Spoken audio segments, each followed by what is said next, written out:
If I had tried to make a hot air balloon backpack, my business would have been virtually guaranteed to fail.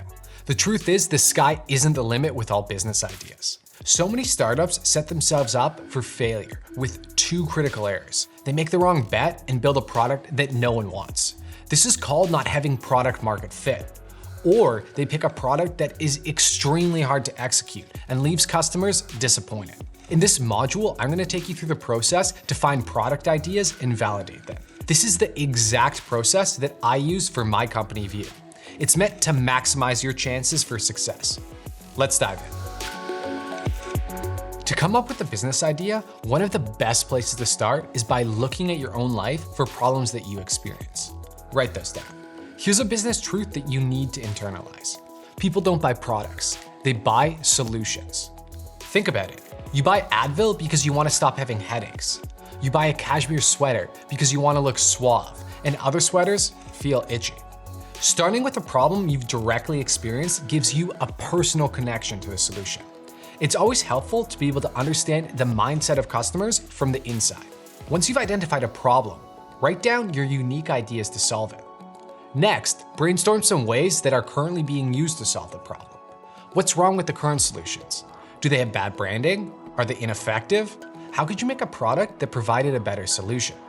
When you identify a gap between customer desires and existing solutions, that's when you have a real winner. For View, this was the problem. I was having trouble staying focused during deep work sessions, like when writing scripts. The other solutions like coffee and energy drinks gave me a burst of energy, but they also gave me the caffeine jitters and made it hard to sleep. After doing a deep dive, it turned out that an alternative existed. Functional mushrooms like lion's mane, cordyceps, and reishi have been used for thousands of years to help increase concentration and keep the mind calm. After some research, I realized that there were other functional mushroom products on the market, but most of them tasted terrible. I realized that if I could make a more effective product that also tasted delicious, then I'd be onto something. See how that worked?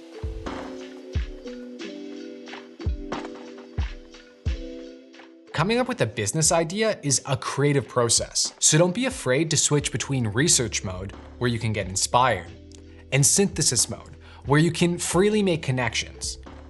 Where does your mind wander? For me, it's alone on a walk. Albert Einstein had some of his best ideas while shaving.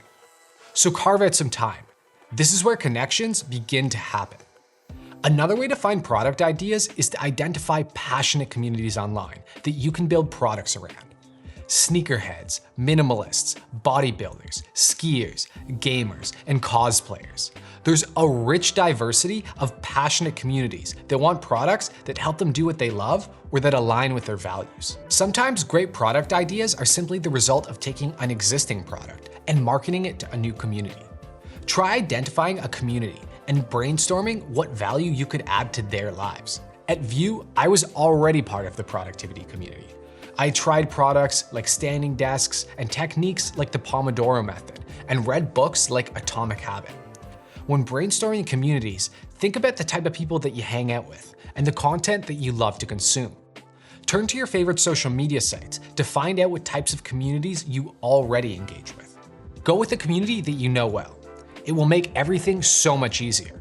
If you can't identify any problems or communities off the top of your head, don't worry, we've created the big list of business ideas to get the wheels turning. On top of that, you can use consumer research resources to get inspiration, like Meta Foresight, Trend Hunter, Think with Google, or Nielsen Consumer Research. Once you have an idea, you're going to want to run it through these filters that are meant to stress test and hopefully validate your idea. Does solving this problem and improving this group of people's lives truly excite you?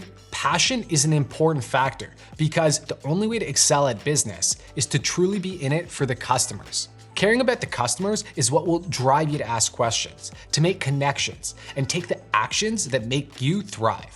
Your passion for customers and your mission is going to keep you motivated through the valleys that you need to cross to win. Most people think entrepreneurship looks like this. But in truth, it actually looks like this. Is the idea economically viable? Economic viability is an equally important ingredient to a successful product because it's how you make your idea real. How do you know if it will make bank? Well, ask yourself these 5 follow-up questions. Does a market already exist? Some people think they shouldn't pursue a product idea because it's already been done before.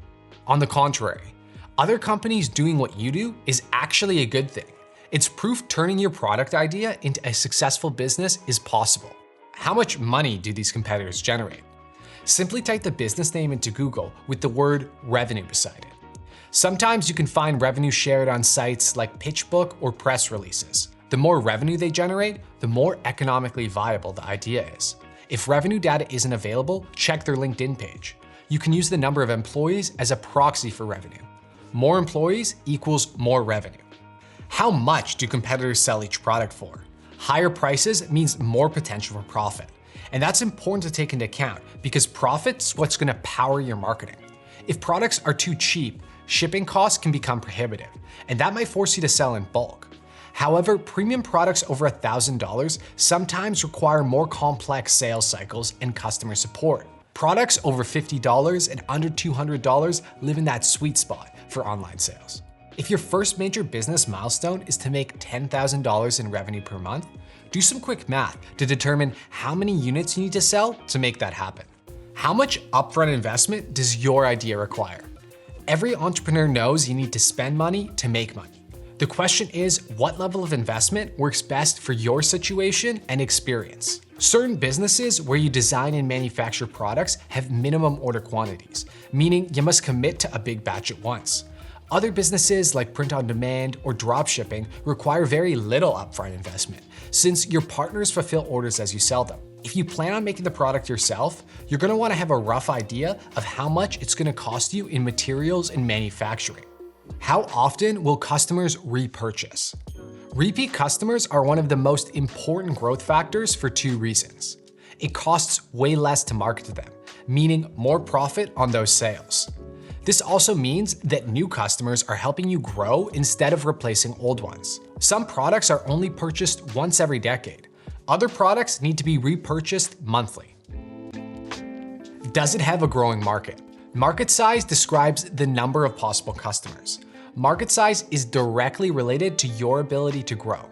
First, type in the product ideas category, followed by the keyword market size into Google.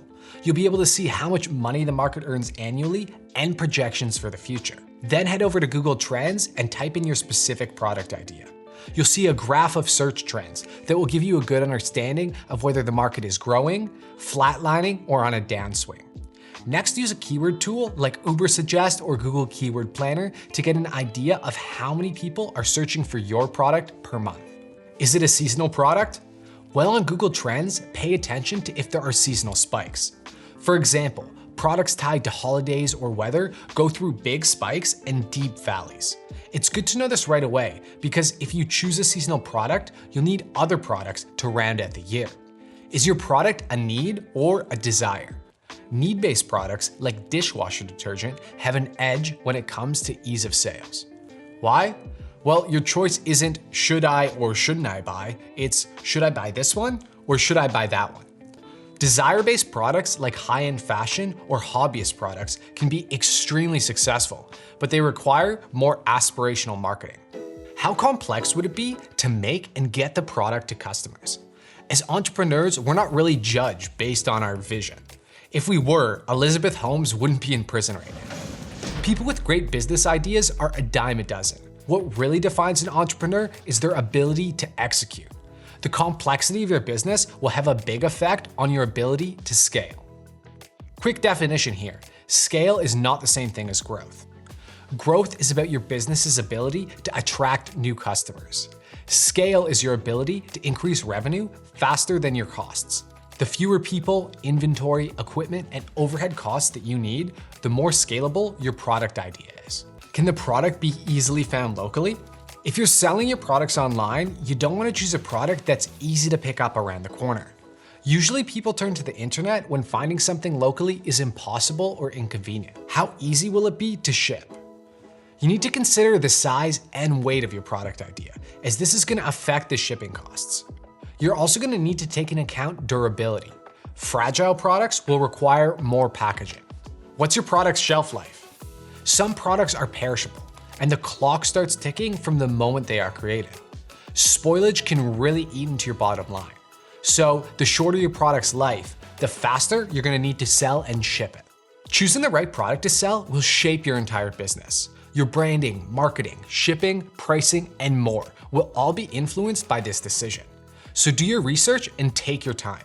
Hopefully this got your gears turning and you're on your way to creating a product that customers will love and that you're equally excited to start selling.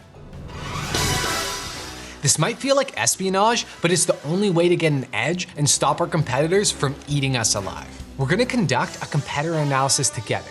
But first, you'll need to understand the 3 types of competition.